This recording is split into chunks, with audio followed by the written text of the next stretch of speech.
I never imagined that selling my own house would feel like planning a prison break, until Karen got involved. Welcome to HOA Buzz, where the drama is real and the rules are petty. Don't forget to like and subscribe for your weekly dose of suburban sabotage. Let me paint the picture. After 5 years in this charming little purgatory of an HOA neighborhood, it was time to go. New job across the state, better schools for my kid, and most importantly, freedom from HOA newsletters that weaponized smiley faces. I put my home on the market, hired a seasoned agent, and figured I'd be packing boxes in a month. Enter Karen. Karen wasn't just the neighbor who knew everyone's business. She was the unofficial czar of the cul-de-sac and clung to her HOA board seat like it came with a security clearance. The moment the for sale sign went up, her friendly facade vanished like equity in a housing crash. 2 days later, I had a notice slapped on my door. Violation. Mailbox paint not compliant with community guidelines. It was beige, had always been beige, but whatever, I repainted. Then came the lawn complaint, then the unapproved lighting fixture. Every week it was something new. Each infraction meant a delay, and the HOA board, surprise, only met once a month.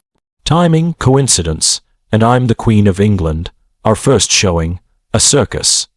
Karen held a yard sale across the street, cluttered with creepy dolls, chipped dishes, and enough cat figurines to open a museum. She blasted 80s country like it was psychological warfare. My potential buyers didn't even make it to the backyard. My realtor chalked it up to bad luck, until it happened again and again. Sprinklers suddenly malfunctioning. Leaf blower marathons. Karen offering unsolicited horror stories to every visitor. Usually about the guy who barbecues too loud on weekends. Spoiler alert, that's me.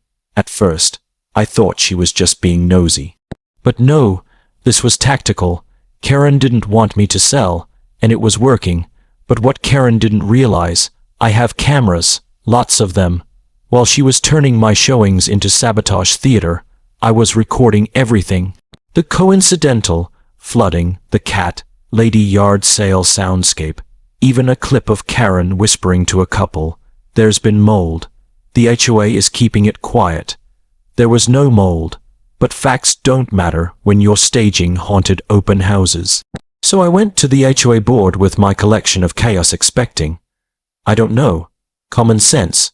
What I got was a polite shrug and a reminder that Karen had served the community with distinction for over 10 years. Oh, and by the way, my backyard fence, too tall by 2 inches. Fix it. That's when it hit me. The board wasn't tolerating Karen. They were protecting her. Okay, if the system was rigged, I'd take it outside. First, I filed a formal complaint with the State Real Estate Commission. Yep, that's a thing. Interfering with a real estate sale. Big no. No. Then my agent started documenting everything. Names, dates, events. We only scheduled showings when Karen's car was missing from the driveway. And the cherry on top, I hired my own home inspector. Not for buyers, for me. His clean report was printed, highlighted, and left on the kitchen island during every showing, complete with a cheery smiley face. That got Karen's attention. Suddenly, she was all waves and warm greetings to strangers. Even started smiling at me like we were co-stars in some twisted sitcom. That's when I knew I'd struck a nerve. But if she thought I was done, she clearly didn't know me. When the clean inspection report didn't stop buyers, the HOA came for my cameras. Apparently, visible surveillance equipment from the street violates community standards. Translation, Karen didn't like being on candid camera. Know what else people don't like? Karen, when she's lying to buyers on video. I laughed. Then I taped their letter to the HOA office door with a sticky note that read, "Smile, you're on camera too." And then it got even better. Remember that complaint I filed with the Real Estate Commission? They called. Turns out interfering with a sale can lead to actual legal consequences, especially if you're not a licensed agent. They opened a file and asked for evidence. I sent a thumb drive labeled Karen Crimes Vol.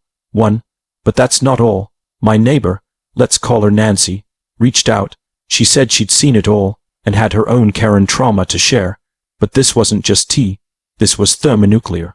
Karen's term on the HOA board expired last year. They never held elections. She just stayed. Like an app glitch you never update. Armed with that revelation, I got to work. According to HOA bylaws, any homeowner can call a special meeting with enough signatures. Took me a weekend, a few doorbell cams, and one box of maple donuts. But I got them. Meeting night was glorious. I showed the videos, listed every complaint, played the clip of Karen whispering her mold fairytale. You could feel the shift, and when someone finally asked, why would she even do all this? I gave the answer, because Karen doesn't run the neighborhood, she just thinks she does. A vote was called. Motion passed. Karen was out, but don't cue the credits just yet. 2 days later, boom, an anonymous complaint showed up in my inbox. I was suspected of operating an illegal rental. Apparently, I was now airing my house to invisible tourists. I wasn't. I couldn't rent out a lawn chair if I tried, but the city had to investigate, and the delay cost me a week. That's when I realized Karen wasn't fighting to win. She was just trying to drain my time, like a slow leak in your sanity. And then came her final misstep. Nancy came through again. Karen had built an unauthorized enclosed patio right into the green belt behind her house. HOA land, no permits, no approvals. Just a private wine lounge carved illegally into community property. One phone call to code enforcement. Just one. 2 weeks later, a notice was slapped on Karen's door. She had to tear it down before she could list her house. Yes, she tried to sell too. Like we were in some twisted real estate race. Meanwhile, I got a full price offer. Lovely couple, loved the home, loved the clean inspection report and the Karen file I left behind.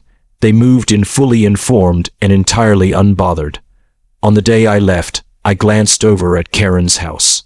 She was in the backyard with a hammer, dismantling her illegal patio like it was a fallen empire. No words, no glare, just silence. Honestly, it was the quietest she'd ever been. The end. Like, subscribe and tell me, did Karen get what she deserved? Drop your answer in the comments. HOA drama never sleeps.